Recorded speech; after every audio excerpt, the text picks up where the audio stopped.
Well, hey there people, SlashRaptor here. Welcome to the final episode of Season 1 of Game On. We're going to do the final stretch of Evil Engine number 9 in the background.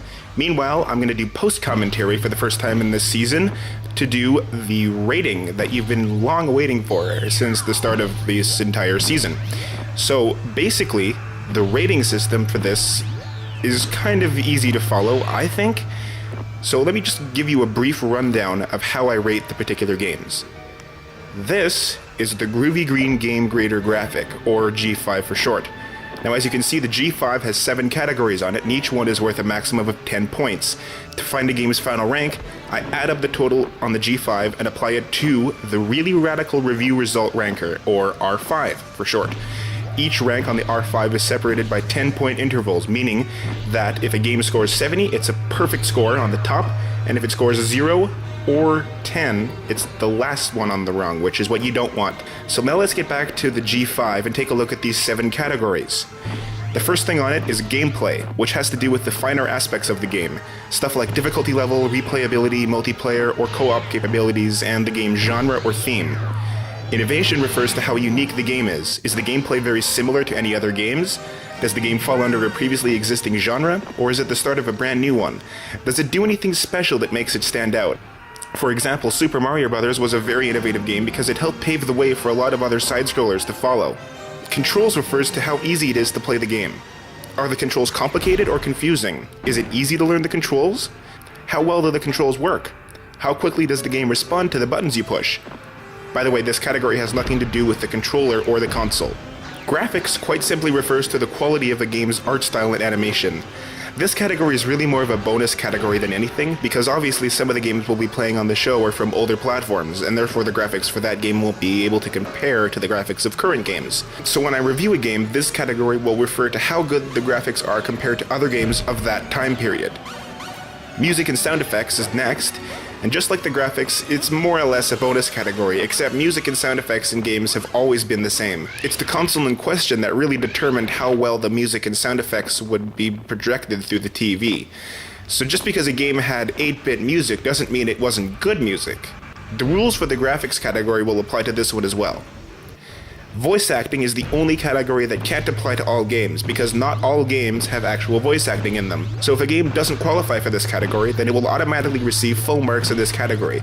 Otherwise, a great game that doesn't have voices will receive a lower score than it really deserves.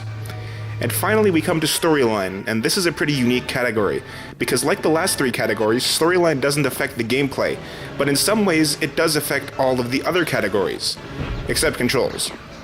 I mean, one major factor of replayability is the story. The reason a game could be considered innovative is because of its massive story. For example, Final Fantasy games are almost like watching movies, except it takes a lot longer to get through them. Graphics are often designed to fit the theme and the story of a game. Music is also composed to fit the theme and story of a game, and voice acting is entirely dependent on the story. So in a nutshell, this category has the same rules as voice acting, because a lot of the earlier games all have the same storyline format, meaning that the hero is the only one who can stop someone from doing something, or the hero has to rescue someone by doing something and then defeating someone. And that's basically how I'm going to be reviewing these in a nutshell. So let's move over to the review that you've been waiting for since the first episode.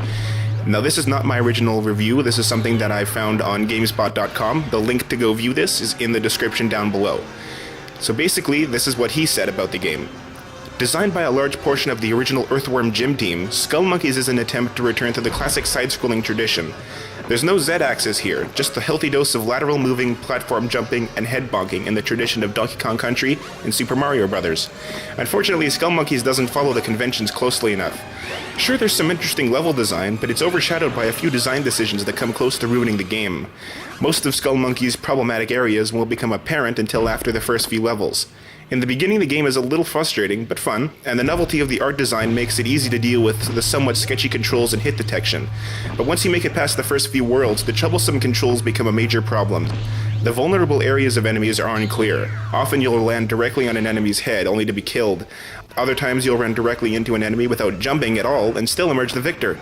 This gets more than a little frustrating, but after a while it's only the least of your worries. The fact that Skull Monkeys is more of a technical showcase than a game is proven by the reliance on huge scrolling objects in the foreground. There are objects that literally take up half the screen, with enemies residing behind them. While these are few and far between, a few large objects sometimes obstruct your view.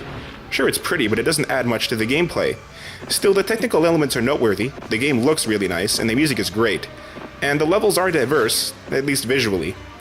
Unfortunately, the visual diversity doesn't translate to playability.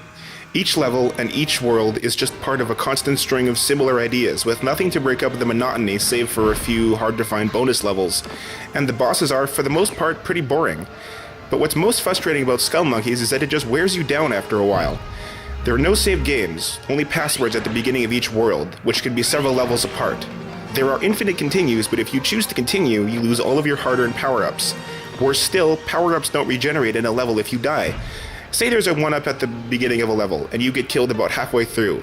In any other side-scroller ever in the history of the world, that 1-up would be there when you come back. Not so in Skull Monkeys. While this may seem like a petty complaint, it isn't. Side-scrollers are inherently repetitive.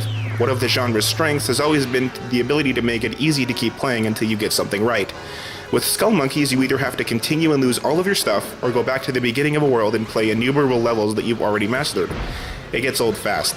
Skull Monkeys holds a lot of promise, but the designer's attempts to make the game challenging, which is the only explanation to some of the design quirks, will only make you feel as if they truly don't want you to keep playing, and after a while you'll be more than happy to oblige. Now after I read his review, I fully agreed with him, so let me show you how I've graded Skull Monkeys on the G5. Gameplay gets a 4, because Skull Monkeys gets very repetitive after a while. Also, the lack of a save feature or regenerating power-ups adds even more challenge to an already very challenging game. Innovation gets a 5 because of the claymation graphics.